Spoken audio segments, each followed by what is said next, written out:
Усіх вітаю, любі друзі! Сьогодні у випуску. Чудо-гол українського нападника здивував Європу. Артем Довбик забив 5, але що було далі? Лідер Динамо Київ близький до трансферу за межі Європи. Президент динамівців Ігор Суркіс наїхав на відомого журналіста Ігора Бурбаса. Друзі, ставте лайк цьому відео та поїхали дивитися новий випуск разом. Лідер Динамо Київ близький до трансферу за межі Європи. За інформацією українських ЗМІ, один із клубів Саудівської Аравії приготував пропозицію щодо основного воротаря Динамо Георгія Бущана. Київський клуб найближчим часом має дізнатися суму, за яку хочуть придбати кіпера збірної України. Відзначимо, що контракт 30-річного Бущана спливає у 2026 році.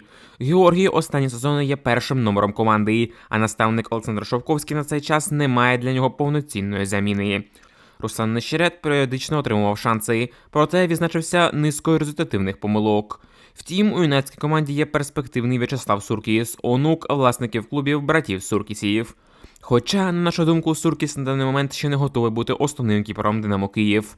Що стосується Нещерета, то в тих останніх матчах за Динамо на протязі 2 років ми бачили немало помилок цього кіпера, а тому його надійність також викликає питання. Враховуючи, що Динамо активно буде боротися за чемпіонство УПЛ, то втрачати свого провідного голкіпера президент клубу Ігор Суркіс навряд чи захоче. Лише, можливо, за божевільні гроші з боку саудівців. До речі, друзі, якщо вважаєте Бущана найкращим голкіпером УПЛ, то поставте лайк цьому відео.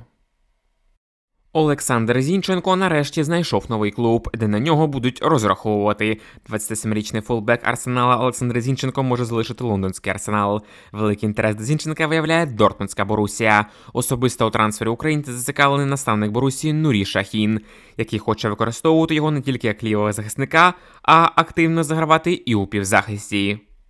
Зазначається, що перемовини розвиваються дуже швидко. Арсенал та Борусія близькі до досягнення угоди. Відзначимо, що портал Transfermarkt оцінює вартість українця у 30 мільйонів євро. Саме такою виглядає і можлива сума трансферу футболіста. На нашу думку, Борусія Дортмунд – це ідеальний варіант для Зінченка. По міркам Європи Борусія – це грант, але при цьому там немає такої кількості великих зірок, як в Арсеналі. Та й конкуренція в складі не така велика, а сам Зінченко може отримати набагато більше ігрової практики, причому навіть на позиції центрального півзахисника, на якій його використовують у збірній Україні. І це 100% піде на користь нашій збірній перед надважливими матчами проти Бельгії у Лізі націй. Друзі, ставте лайк цьому відео, якщо також вважаєте, що Борусія Дортмунд – це гарний варіант для нашого Олександра Зінченка. Шахтар підписав угоду про продаж свого нападника. Форвард Шахтаря Кевін Келсі продовжить кар'єру в складі Портленд Тімберс, повідомляє інсайдер Фабріціо Романо.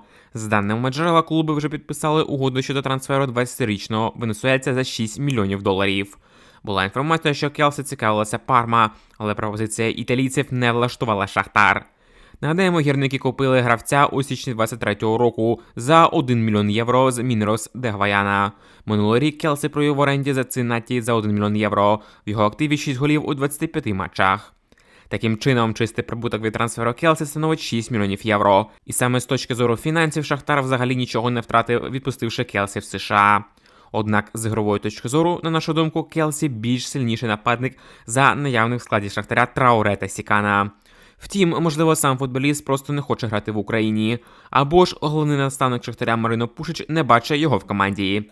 В будь-якому випадку проблему з центральним нападником в Шахтарі цієї зими так і не було вирішено, що у свою чергу ставить під сумніви ефективність нинішніх менеджерів донецької команди. Житомирське Полісся оголосило про перехід правого захисника партизанів Хадроя. Про це офіційно повідомляє сайт українського клубу. Контракт з футболістом розрахований на 3 роки. Сума трансферу не повідомляється. Відзначимо, що Хадрой приєднався до партизанів в січні 2022 року. Енді зіграв 2 товариських матчі за збірну Албанії. Цього сезону він відзначився 2 асистами у 12 матчах за клуб. Відзначимо, що футболіст став вже не першим новачком Полісся в цьому міжсезонні. До цього команда Ашура підписала півзахисника Бітона, нападника Факунду Батісту та атакувального хава Томера Йосефії. Друзі, а як вам зимові трансфери від Полісся? Напишіть в коментарях. Президент Динамо Київ Ігор Суркіс наїхав на відомого журналіста Ігоря Бурбаса.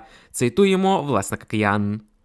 Перш за все, хочу сказати, що все, що було сказано про те, нібито Олександр Андрієвський обманув клуб «Динамо Київ», не відповідає дійсності. Андрієвський запитав мене, чи може він отримати статус вільного агента із суто спортивної точки зору. Тобто розірвати контракт та не мати один до одного претензій, хоча в нього ще залишалося півроку контракту. Я йому відповів, що він стільки зробив для команди, тож я даю розпорядження генеральному директору, аби його відпустили вільним агентом. З приводу того, де саме він має продовжити кар'єру, чи то в ЛНЗ, чи то в Поліссі, чи то в Шахтарі, ми навіть не розмовляли. Саме так і можу сказати йому лише слова вдячності. Про це свідчить навіть той факт, що наша прес-служба подякувала футболісту за роки віддані «Динамо», задовго до цього вкидання колись хорошого журналіста, а зараз просто створювача якихось фейків, що не відповідають дійсності, так званого замовного інсайдера, заявив президент «Динамо Київ» Ігор Суркіс, натякаючи на журналіста Ігоря Бурбаса, який вкинув фейк стосовно образи між екс-гравцем «Динамо» та президентом клубу. Друзі, якщо погоджуєтесь з думкою Суркіса стосовно того, що Бурбас – це замовний інсайдер, то поставте лайк цьому відео. Олександрія підписала гравця з досвідом гри за збірну Франції. Лівий захисник Тео Ндіка перейшов в Олександрію. Трансфер відбувся на правах вільного агента. Контракт француза розрахований до травня 2026 року з опцією продовження ще на рік. За Олександрію Ндіка гратиме під 16-м номером. Попередній клуб 24-річного гравця – Грансхоппер з вищої ліги Швейцарії. Відзначимо, що протягом своєї кар'єри захисник виступав за Ліон Ю-19 та Ліон 2 та Остенде. Також футболіст має досвід виступів за збірні Франції Ю-16, Ю-19 та Ю-20. Непогане підсилення для команди Руслана Ротаня. Українська асоціація футболу оприлюднила склад символічної збірної УПЛ 2024 року за версією Всеукраїнської асоціації футболістів-професіоналів. Найбільше представництво у чоловічій символічній збірні має «Динамо Київ», а саме 7 гравців. Також до списку 11 найкращих потрапили 2 гравці Шахтаря та 2 футболісти Полісся. Так, до списку потрапили голкіпер Георгій Бущан, захисники Тарас Михавко, Денис Попов та Владислав Дубінчак з «Динамо Київ», Микола Матвієнка з Шахтаря, півзахисники Брашко і Шапаренка з «Динамо», Судаков з Шахтаря, а також вінгери Полісся, Назаренко та Гуцуляк.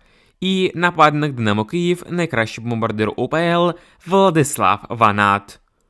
На нашу думку, деякі футболісти не дуже заслужили пробувати в цьому списку. По-перше, не зрозуміло, як на позиції правого захисника опинився Дубінчак. По-друге, пара захисників з «Динамо» точно була не найнадійнішою в цьому сезоні. Але чомусь і Михавко, і Попов тут присутні.